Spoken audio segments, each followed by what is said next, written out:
আসসালামু আলাইকুম, welcome back to my new video. আজকে আমি খুব সুন্দর একটা রেসিপি নিয়ে চলে এসেছি। তো চলো রেসিপিটা শেয়ার করা যাক। তো আজকে আমি রোস্টের রেসিপি নিয়ে চলে এসেছি। আর রোস্ট আমরা সবাই করতে পারি। তো আমি একদম সিম্পল, একদম ঘরোয়াভাবে ঘরোয়া মশলা দিয়ে রোস্টটা করে তোমাদেরকে দেখাবো।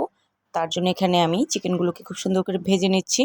আমি বড় সাইজের একটা মুরগি থেকে মাংসের পিসগুলোকে আমি আলাদা করেছি।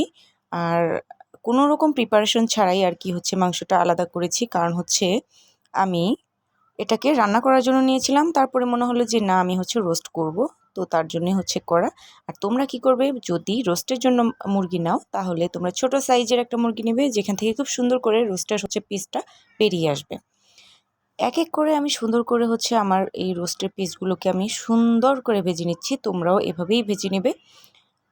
বেশি ভাজতে গেলে হবে কি, উপরের সাইডটা একদম শক্ত শক্ত হয়ে যাবে। তার জন্য মিডিয়াম করে ভেজে নেবে।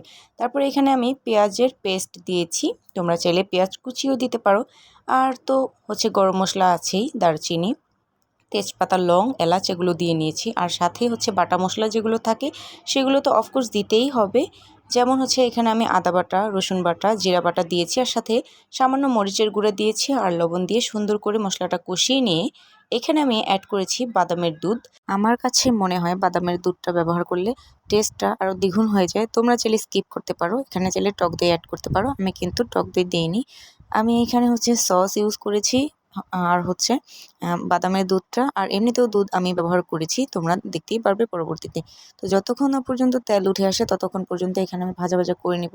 তো এবার আমি সুন্দর করে 1 কাপ দুধ দিয়ে নিয়েছি। আমি যেহেতু রোস্টের পরিমাণটা কম নিয়েছি তার জন্য 1 কাপ পরিমাণের দুধ নিয়েছি, বড় সাইজের 1 কাপ।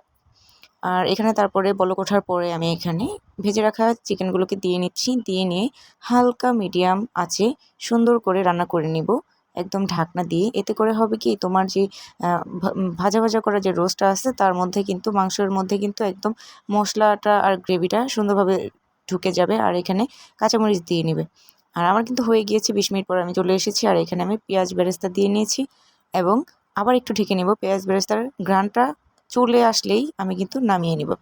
তো যাই হোক, 10 মিনিট পরে আমি এখানে আমার রান্নাটা নামিয়ে নিয়েছি। আর রোস্টটা কিন্তু আমার অলমোস্ট ডান। আর এই যে দেখো কত সুন্দর একটা কালার চলে এসেছে, খেতে কিন্তু মাশাআল্লাহ অনেক দারুণ হয়েছে।